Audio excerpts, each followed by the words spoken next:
saw the signs. He tried to warn us. Now, in our darkest hour, he's got a plan to save us all.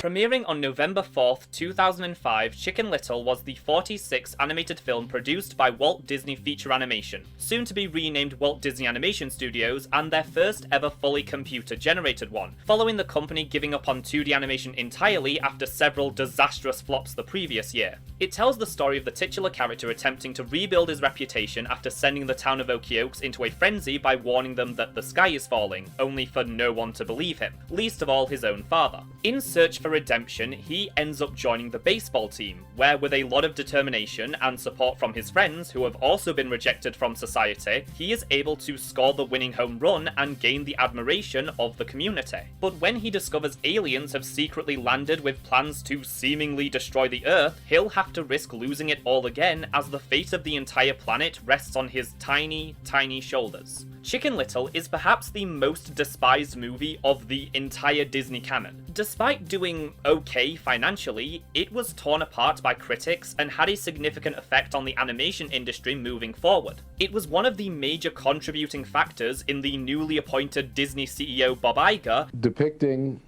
characters who are gay on television in physical acts, I believe, is adult content. Deciding to purchase Pixar and placing John Keep Your Hands to Your Fucking Self Lasseter in charge of both studios. For years, this movie's legacy has been its status as Disney's greatest low, a pale attempt to mimic the success of DreamWorks with how it essentially tried to do for Fables what Shrek did for fairy tales. Mix that in with the referential sense of humour involving constant pop culture references and use of licensed music, and it's not difficult to understand why many perceive this as Disney attempting to ride the coattails of their new and very successful competitor. This infamy only grew with the rise of online video, as for years the movie has been a low-hanging punching bag for much of the cartoon community, with plenty of videos all discussing the exact same points. Nothing against most of those creators, get that bag and all, but that's not the kind of thing we do around here. Instead, I want to try and offer a different perspective, because I believe in certain areas this movie has aged far better than people give it credit for. But let's get this out of the way. This discussion is not without bias, because as much as I've tried to be impartial while writing this, I hold more nostalgia for Chicken Little than I do any other movie. It was not only the first film I ever saw in theaters when I was 4 years old, but it was also the first time I truly got caught in the hype cycle for a new release. In December 2005, my family visited Disneyland Paris for the first time, where there was Chicken Little propaganda everywhere, and I was very susceptible to all of it. I'm fairly sure I hadn't heard of the movie before this because it wouldn't actually release in the UK until February of the following year, but I became well and truly obsessed. So much that my parents bought me some of the merchandise, including a set of figures and this plush. Then pretty much immediately after getting those, this happened. So yeah, I was well and truly indoctrinated. And it only got worse when the movie did release. Getting back to that plush though, I loved that toy more than anything. He became my constant companion on sleepovers, holidays, and long car rides. And he's still with me even after all this time, though he certainly has seen better days. Definitely a prime example of to be loved is to be changed. The point is, this film and this character mean an awful lot to me, and I put this DVD through its paces to a point it has been thoroughly worn out and doesn't even properly work anymore. Of course, I would eventually get online and discover that my comfort movie was labelled one of the worst animated films of all time by a vast majority. I distinctly remember being 12 and commenting on some rant over on DeviantArt, voicing my love for it and saying how much I related to the title character, and someone responded saying if I related to anything in this movie, I should seek professional help. Which, Yes, I should, but not because of this. Over time, I learned to keep my affinity for this movie to myself for the most part. I still liked it, even if I began to see more of its flaws and even agreed with a lot of the criticisms, though inevitably I did start to distance myself from it, having not actually seen the whole thing in at least a decade. So when I finally decided to make a video returning to it 20 years later, I really didn't know what I was getting myself into. I was ready to make a discussion about the juxtaposition between the version of the movie from my childhood memories and the one that exists in reality, where I'd spend about 20 minutes going, yeah, it's trash, but it's my trash. What I hadn't anticipated was coming out of it with the realization that the stuff in it that spoke to me has not only aged well, but that this movie makes far more sense now than it did back then. So, if you have an open mind and are willing to follow me down this rabbit hole, you might just leave with a new perspective on Disney's worst movie. The film that would eventually become Chicken Little began development in late 2001, spearheaded by Emperor's New Groove director Mark Dindal and producer Randy Fulmer. This initial version was starkly different than what would end up making it to theatres. The original plot was set to follow a girl chicken who would be sent to a motivational summer camp to help her struggles with anxiety and paranoia, only for her to discover that the counselors were all literal wolves in sheep's clothing and must work with her new friends to save the day. This early concept of the character was inspired by Dindal wanting to explore a father-daughter relationship based on his experience raising his daughters. Though when this vision was presented to the current CEO at the time, Michael Eisner, he requested the character instead be a boy chicken, and recently appointed president of Walt Disney Feature Animation David Stainton would also concur, so the change was made. And here's where my feelings on this get complicated, because I am strongly in favour of preserving an artist's original vision, especially one that came from such a personal place, and adamantly disagree with the alleged reasoning behind this mandate, that being charts and market research, as well as Eisner's own bias and belief that being short is more of a boys' problem. In a perfect world, Dindal would not have been forced to compromise on the film he wanted to make. However, one of the reasons this movie has always stood out to me is that it had such a distinct male hero who was able to be so vulnerable and emotional. Something that has become a little more commonplace now, but back then really wasn't something you saw often in mainstream animation. Not to this degree. And it's helped tremendously by Zach Braff, who is so good in this role. I would put this performance on the same level as Michael J. Fox as Milo, with them both being fast talkers with a lot of nervous energy. Fitting, since Fox was actually one of the other actors considered for the role, though it ultimately went to Braff, who Dindal felt had the most teenage-sounding voice of everyone they saw. So, have you been to the mall? This move would only mark the beginning of the film's troubled production, which was faced with multiple leadership changes and studio restructuring. Though the exact details on when certain changes took place or how many drafts they went through are hard to fully corroborate because many recounts of those events end up contradicting each other, and it kind of makes researching the movie a nightmare. Because you'll hear them say one thing in the behind-the-scenes footage, and then end up finding an interview from a few years later that says the complete opposite, with Dindal fully admitting that he actually doesn't remember much from the early days of the film, which we are going to come back to because there are some widely believed rumours about what happened during the development that could very well be entirely false. As far as the visuals go, for me, Chicken Little falls under the same category as something like Jimmy Neutron, where yes, it does look horribly outdated, but is counteracted by a strong art direction by Dan Cooper and Ian Gooding, which has made it age far better than many of its contemporaries. Plenty of challenges came with this being the studio's first fully CGI feature, as the animation team essentially had to learn on the fly due to David Stainton's move to abandon traditional animation entirely, which created a lot of unrest at the studio among the seasoned artists. The solution they ended up with was merging the remaining traditional animators with the experienced CG animators who had previously worked on the film Dinosaur, and essentially having both sides mentor each other. In a later interview with Collider, Randy Fulman said, We paired people up and they cross-trained each other. I thought it was an amazing success from that standpoint, that we did that much cross-training and got so much figured out and got a movie done at the same time. The outcome of this was a production that, while computer-generated, would still find methods to incorporate the principles of traditional animation in a way that hadn't really been done on this grand a scale before. The visual look of the film took heavy inspiration from 1940s and 50s animated shorts, most notably the 1942 Goofy cartoon How to Play Baseball. There was a major emphasis on big, exaggerated movements that leaned heavily into squash and stretch, something that was difficult to pull off with how limited the technology was back then. To achieve these lofty ambitions, several pieces of new software had to be developed specifically for the movie, most notably the aptly named Chicken Wire, created by Eamon Butler and Zinmin Zhao, which gave animators the ability to manipulate wireframe versions of the character models, allowing them to closely match the rough sketches that were done on tablets while figuring out how the characters would move. Here's Eamon Butler, one of the film's animation supervisors. It was really important for us to keep that 2D sensibility because it's part of our legacy. I think animators, when they come to Disney, look back first. They look back at the standards that have been set in some of the best animation the world has ever seen. It was a process involving a lot of trial and error that could have easily unravelled were it not for the strong leadership of Dindal and Fulmer, as well as the full team of dedicated artists who, with the cards stacked against them, still gave it their all.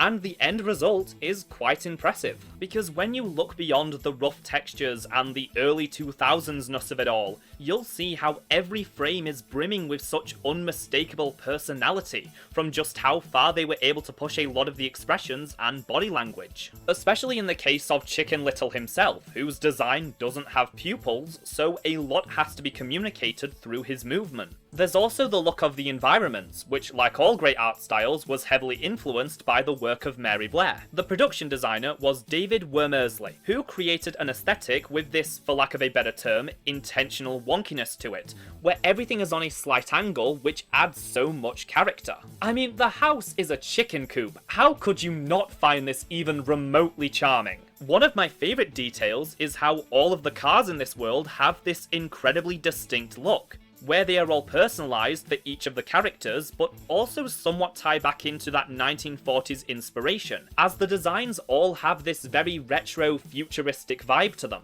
In all, it took about 4 years to complete the movie, though half of that time was spent in development, so it would be more accurate to say the film was made in only 2 years. A ridiculous turnaround for any animated feature, but especially one where the team is having to learn an entirely new skill set while on the job. Something very evident with the reuse of shots and how the minor or background characters often look unfinished compared to the main cast. And the troubles weren't over yet, as just over 11 months from the release, the crew was informed the entire movie then had to be converted to 3D, which would be a large part of its marketing. Disney would label it as the first true digital 3D movie experience, even creating special 3D glasses that I wish I could get my hands on. Despite every hurdle that had been thrown at it, Chicken Little would make its world premiere on October 30th at the El Capitan Theatre, surprisingly only having been delayed a few months from its original planned release in July.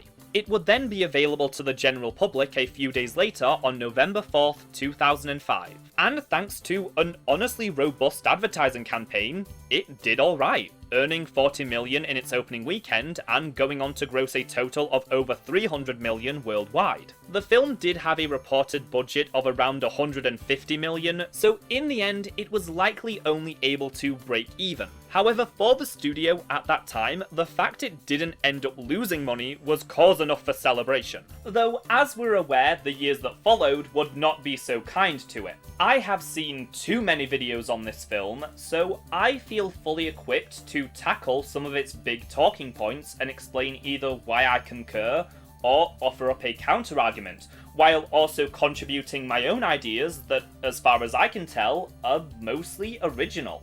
The first negative talking point people often jump to is the aggressively mean-spirited tone of the film, where it does not let up in showing you the true extent of how much this entire town hates Chicken Little, which moves beyond the other kids as it's mainly the adults who constantly go out of their way to make him feel as bad about himself as possible. Why him?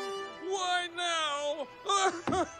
This element of the story was likely meant to lean into the absurdity of the situation, that by making their cruel treatment of him so exaggerated, it would bounce back around to being somewhat funny. The Simpsons tried to do something eerily similar 2 years later in the season 18 episode The Boys of Bummer, which, funnily enough, also heavily revolves around baseball. And it didn't work out so well for them either, as that is still widely considered one of the worst episodes. But you know what this kind of writing reminds me of?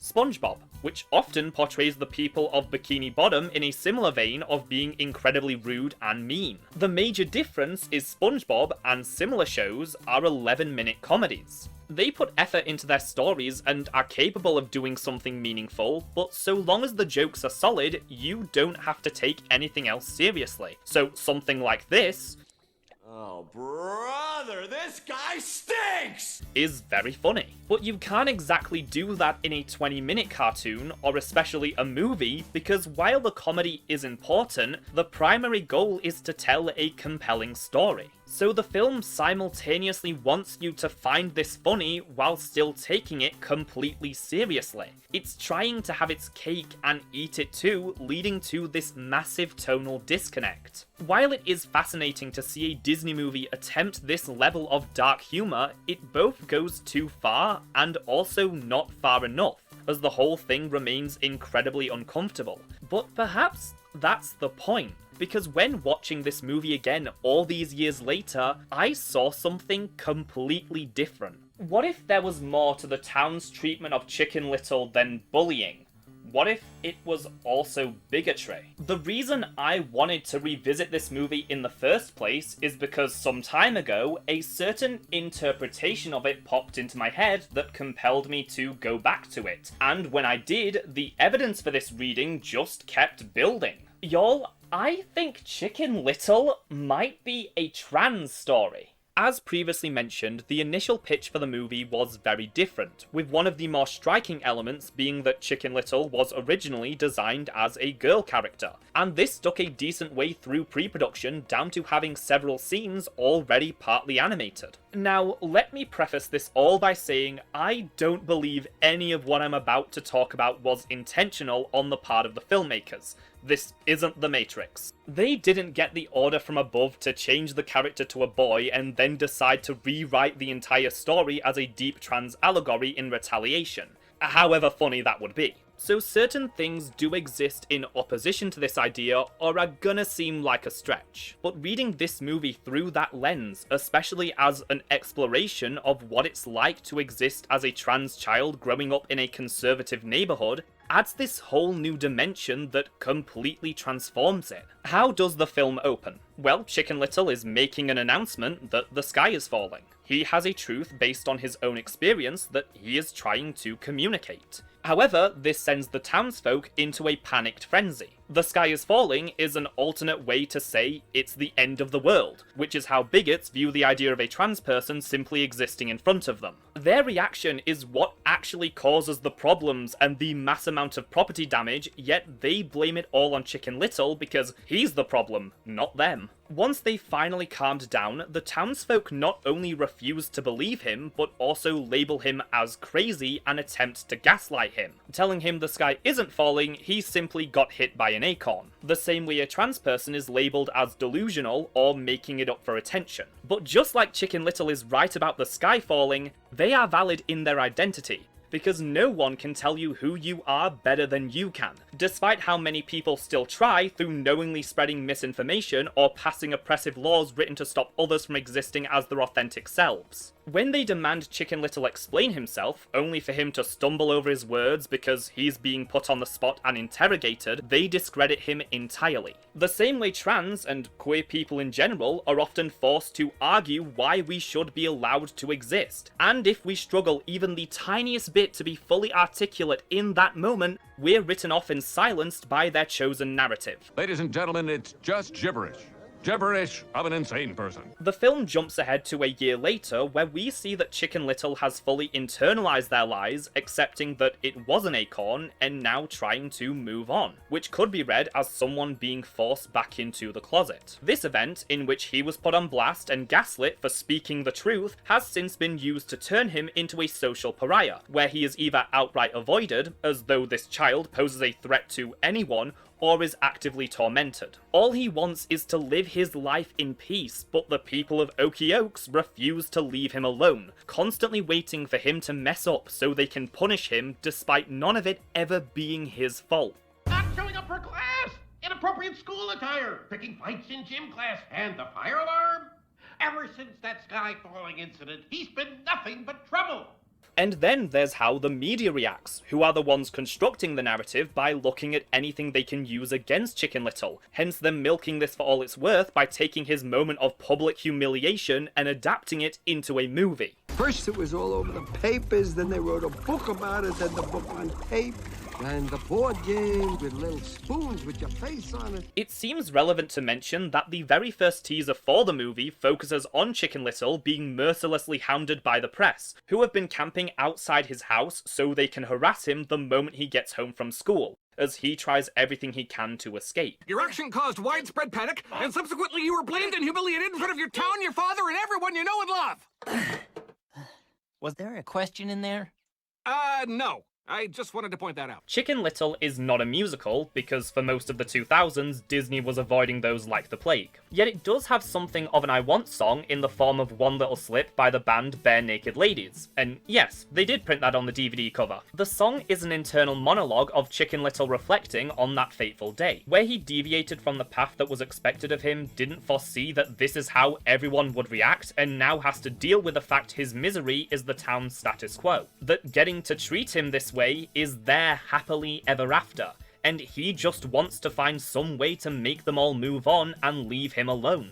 He has to face this inhuman treatment constantly, and all he can do is sit there and take it because God forbid he be given a chance to stand up for himself, as everyone keeps telling him what he is, never allowing him the chance to speak for himself.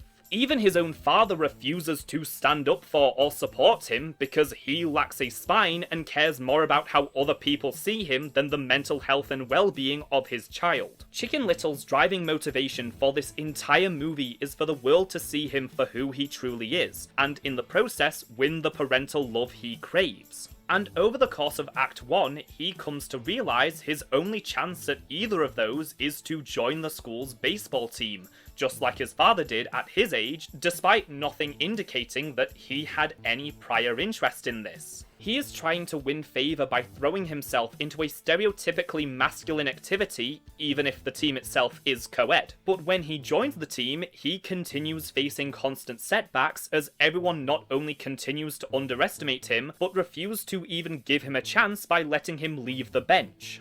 Their preconceived notions of him serve as justification for not allowing him to play. I feel that one is entirely self-explanatory. Then we reach the big championship game where he is finally given that chance he begged for, much to the shock and horror of the town. Yet he is told to throw the game and not even try because he has no chance. I said don't swing! No. But Chicken Little refuses to listen, and on his third strike, he is able to hit the ball. Now, I have said multiple times on this channel how completely apathetic I am towards sports. I find them exceptionally boring, and that applies to most media surrounding them. That being said, this scene still gets my heart racing all these years later. The mad scramble on the field to stop him as Chicken Little desperately sprints to each base until he crosses third and keeps going, despite everyone screaming at him to go back because they don't believe he'll make it. You've seen how hard he has trained for this, and you desperately want it for him. The part that always clinches it for me is when he throws off his helmet just to try and run that little bit faster, as the outfielders are fully closing in on him till they all collide in a massive cloud of dust, followed by the tense anticipation as they slowly dig him out to eventually reveal that he made it, as for the first time, everyone celebrates him. That's my boy! Someone, Please protect this child. He's finally quote-unquote redeemed himself, having achieved all he set out to do, and can move on from all this. Only to immediately get hit by a piece of the sky again, fully confirming that he was telling the truth. But he knows how people will react if he tries to tell them, so he scrambles to cover it up, revealing it to his closest friends because they are the only people he can trust with this. Again, that pretty much speaks for itself. This metaphor is not perfect, because it bears repeating, I highly doubt this was in any way intentional. I think there are some really strong arguments, but I'll admit others are likely me grasping at straws. I'm also not saying that just because I slap a trans flag on it, this movie is secretly a masterpiece, because it's not, which we'll get to. And full disclosure, I am not trans myself. I identified as gender fluid for a few years, in which I encountered similar forms of bigotry, but for all intents and purposes, I am a cis man, who occasionally wears dresses because I like to spin around and feel pretty, which the pieces of fabric society has designated for me do not allow. Most of my closest friends do fall under that umbrella, and I have run this by some of them, but my perspective will be inherently less important than someone with lived experience. And if you disagree, please leave your thoughts down below. I mean, this whole thing is me trying to spark a more interesting conversation surrounding this movie and prove it's worth some deeper discussion. Getting back to Chicken Little's friends, this next section will heavily revolve around them, because our main character is not the only way the film potentially explores systemic bigotry in society and how it affects kids who don't fit into that strict mold, as the town also ostracizes his only allies, each representing other forms of prejudice or stigmas that are weaponized against certain groups. Abby Mallard, played by Joan Cusack, is an emotionally intelligent duck who is obsessed with psychology and wants to help Chicken Little in any way she can, though she believes he is missing the forest for the trees a lot of the time. Closure? Closure.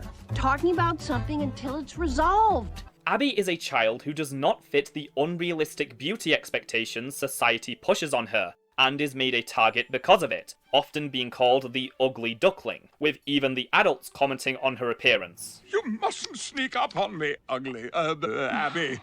It also isn't helped that this is how she was referred to in a lot of the film's marketing, which does dilute that message somewhat. Despite this, she, more than anyone else in the friend group, has accepted the way society treats them and tries not to let it bother her, or at least doesn't want others to see that it does. Though it hasn't made her jaded, as she remains incredibly warm with Cusack delivering such a sincere performance. Alright, that's it. We are doing an intervention. You have got to stop messing around and deal with the problem. Runt of the litter, played by Steve Zahn, Guess who's the laugher now? Me! is a sensitive and incredibly anxious pig who has a deep love of pop music, which he uses as a coping mechanism in stressful situations. Can tell by the way I use my walk. I'm a woman's man.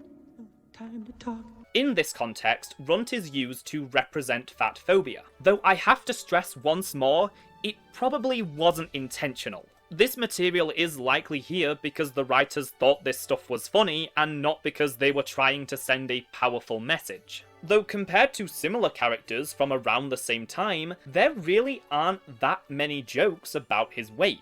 That, and he is a fairly complex character, receiving something of an arc about facing his fears that concludes with this big hero moment where he plays a pivotal role in the finale. There's also arguably some gay coding present, so we can also add homophobia to the list of this town's crimes. Runt, that's enough!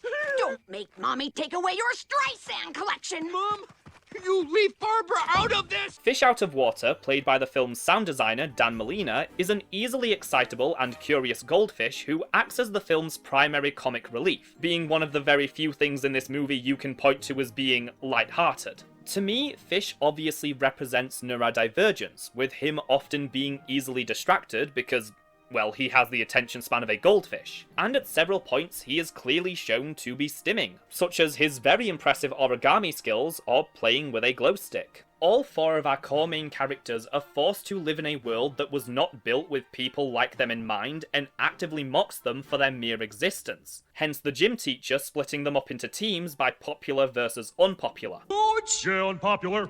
Shouldn't we review safety guidelines? Sure.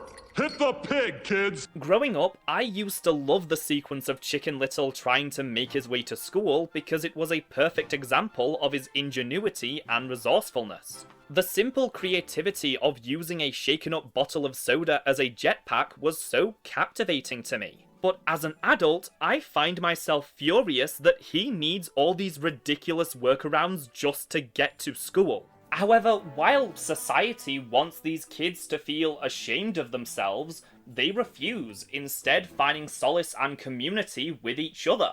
And that is what the film should have been centered on. These guys are the real heart of this movie, and I just wish that somewhere in development, the writers had been able to recognize that. The marketing really focused in on this quartet, this group of misfit friends cast out by their town who now find themselves as the only ones capable of saving the world. The trailers and posters sell a very different version of this movie, which is technically still present, it just gets mixed in with all of the bad stuff. That's why I consider the second act to be by far the strongest, because that's where those elements take center stage, proving how fun and likable the film could have been. Fish, are you okay? Did they hurt you? Say something! Yeah, don't tap the glass. They hate it when you do that. But here is where we arrive at another big talking point regarding the movie, the rather abrupt transition into science fiction with the introduction of the aliens. Because the piece of the sky that hit Chicken Little is actually a cloaking panel from a UFO that our main characters have to sneak onto after Fish becomes trapped inside of it. One recurring idea you will keep coming across in online discussions surrounding Chicken Little is how this element of the story was an executive mandate by studio head David Stainton, and that it was completely forced on the crew. Now, in my research and looking at as many interviews from the creative team as I could find, at no point did I come across anything confirming this. In fact, I found several pieces of evidence that point to it not being true, or at least heavily exaggerated. Maybe there's something I missed, and if you have a credible source for this, please leave it down below, but here's what I found. According to Mark Dindal, there was another completely different take on the story from early on that I've never seen anyone bring up. I'm not exactly sure where this would fall between the summer camp story and the final version, but it is somewhere in there. This vision would have been the most drastically different, as the cast would have been far less anthropomorphic, instead living on a regular farm. Chicken Little and his friends would have been looked down upon by the other animals for not having won any awards at the county fair. But when they are left on the farm alone, they'd end up stopping an alien invasion from destroying the planet, despite no one but them ever knowing about it, with the message being to not care what others think of you. It's unclear how much work was done on these ideas before pivoting, but from the way Dindal talks about it, this version was worked on back when Chicken Little was still supposed to be a girl character, which would set this version of the story during a time before David Stainton took over. And when they were forced to change the main character and essentially rebuild the entire story, he recalled this version and decided to recycle some of those elements, mainly the aliens. And this is where I think the prevailing belief they were forced on the film comes from. Because it occurred during the chaos of the team having to start over, some of those lines got crossed. And when people learned about corporate demanding the main character be changed, they just assumed the inclusion of the aliens was the same story. Since, yeah, it is pretty jarring.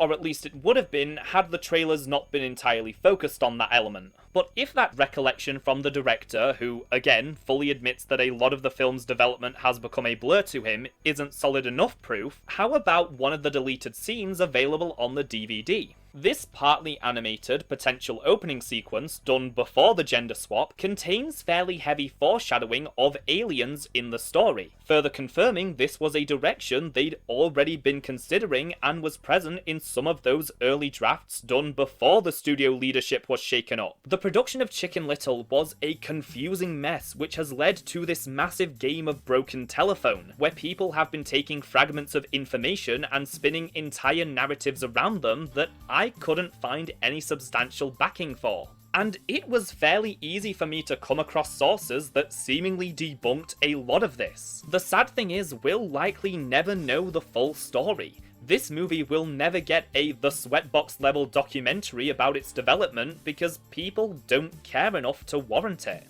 And with the passing of Randy Fulmer in 2023, it's only gonna get more difficult to piece it all together, especially with how much misinformation is constantly being spread. Getting back to the final product, they really could have done a much better job setting this up. Had that first half hour contained literally anything that hinted at the aliens, it would fix this major problem, something like the aforementioned deleted scene. But I do get the whole point is it's supposed to be this dramatic reveal that Chicken Little was right about the sky falling, while also giving it this logical explanation that what he was struck by was actually a piece of interstellar technology. It makes sense why it was done this way, but it does feel like we've entered a completely different movie, with the only real connective tissue between them being that this whole sequence technically also takes place on the baseball field. I would have more of an issue with this shift had the moment itself and the following sequence inside the spaceship not been so masterfully executed. There is so much suspense present in both the visuals and the sound design as the characters wander these dimly lit corridors with no clue what might be around the next corner. Granted, some of that unsettling factor does come from the dated visuals, but it really does make you feel for these kids, completely out of their depth while trying to save their friend, with moments like them having to help Runt when he's in the midst of a panic attack. Run. Okay. Where's your bag? Where's your bag? Breathe.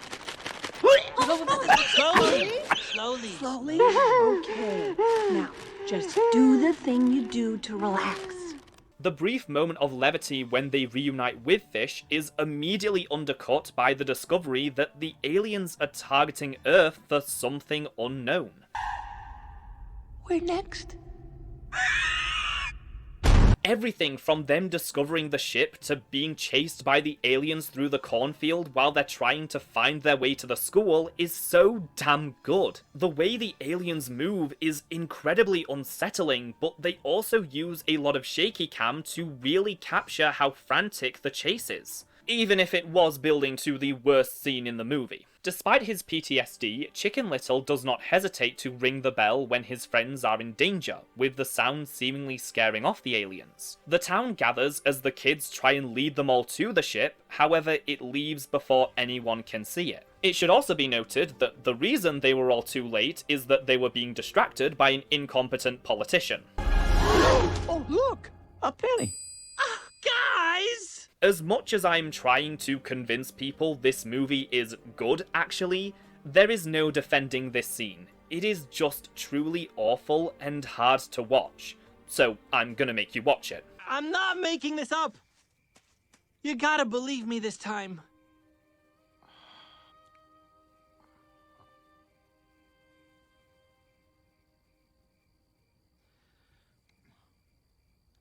No, son. I don't. This moment is what people remember, and no matter how much good things I point out about the rest of it, this is always going to be its legacy. But I don't even think this line is the worst, because what follows might be even more insidious. Oh, Mr. Cluck, don't take it so hard. No one blames you.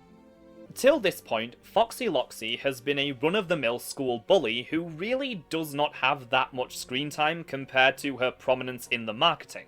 It's not even because Amy Sedaris voices her, since this is one of the final mainstream animated films to not really push its celebrity cast, as their names aren't really used in any of the promotional stuff. But this moment with Buck had absolutely no reason behind it other than trying to hurt this poor kid as much as she possibly can. It goes far beyond immature playground taunting. She's not showing off to her peers so she doesn't become a target herself, as is often cited to be the most common cause of bullying. Everyone else is leaving, or has already left. She is only doing this to be as sadistic and cruel as possible, and I have no sympathy for her getting brain scrambled at the end of the film whatsoever.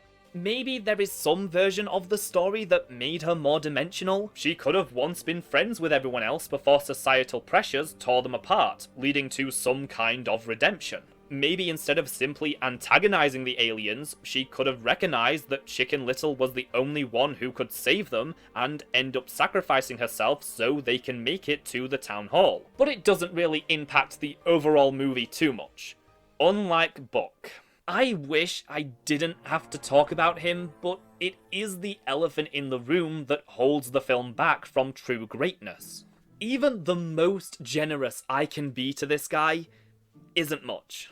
And of course, reading all of this through the lens of a trans allegory only makes everything he does even more heinous. I'm not gonna stand here and jump through hoops to come up with any interpretation where Buck isn't a total piece of shit, because it can't be done. And believe it or not, this was the tame version compared to how he was during development. We only got one kid. Why can't she be like everyone else? Buck's characterization was the biggest hurdle the crew faced during production, with scenes constantly being rewritten to adjust how he was presented, trying to find a balance between deeply flawed but not unlikable. They still failed, but not from a lack of genuine effort. And it also isn't the fault of the late Gary Marshall, who is clearly trying his best to salvage the material he's been given. He really is giving it his all, especially during the apology. And I think there was a chance to save this, because on paper, the reconciliation is fine. Chicken Little fully confronts him, which Abby has been encouraging him to do throughout the movie, reigniting his confidence enough for a spur-of-the-moment love confession that was only briefly hinted at in Act 1 because it's 2005. By the way, I'd like to say I've always found you extremely attractive.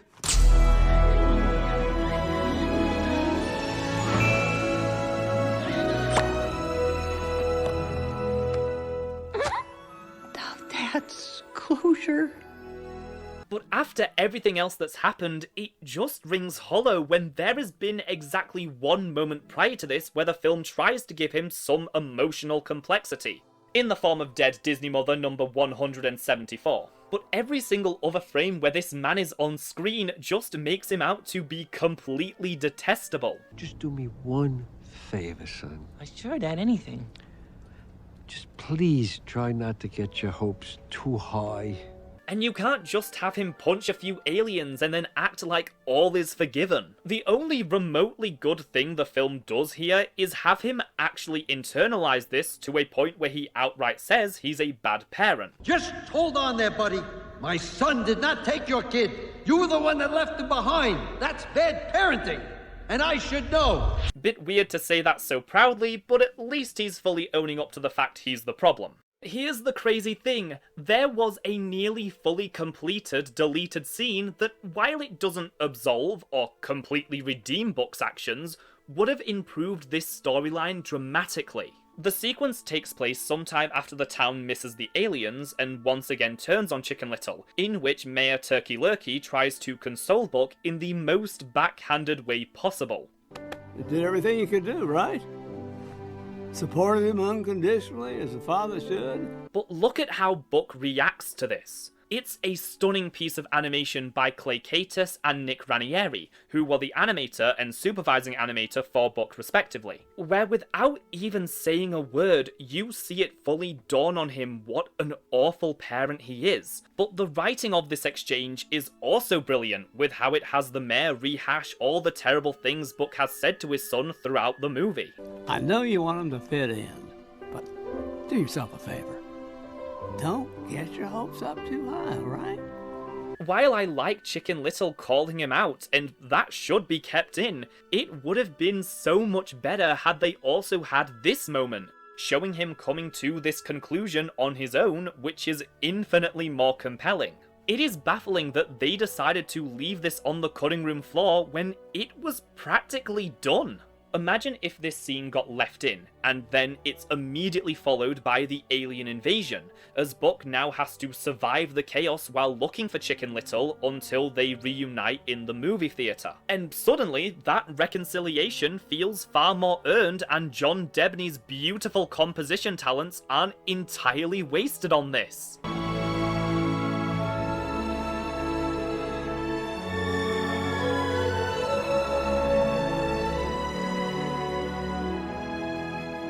There really isn't a lot to say about the movie's ending, beyond this arguably being the first Disney movie with a villain-related plot twist, that being that there isn't actually a villain and the whole thing was a misunderstanding. The aliens leave peacefully as Chicken Little is fully vindicated, and the final sequence is the premiere of the now retooled movie about his life. Funny to think how the people who were making this in-universe film had to completely change the entire story partway through production, and then likely had to get it all done in far less time than they would normally. Cinematic parallels and what have you. These people are from Hollywood.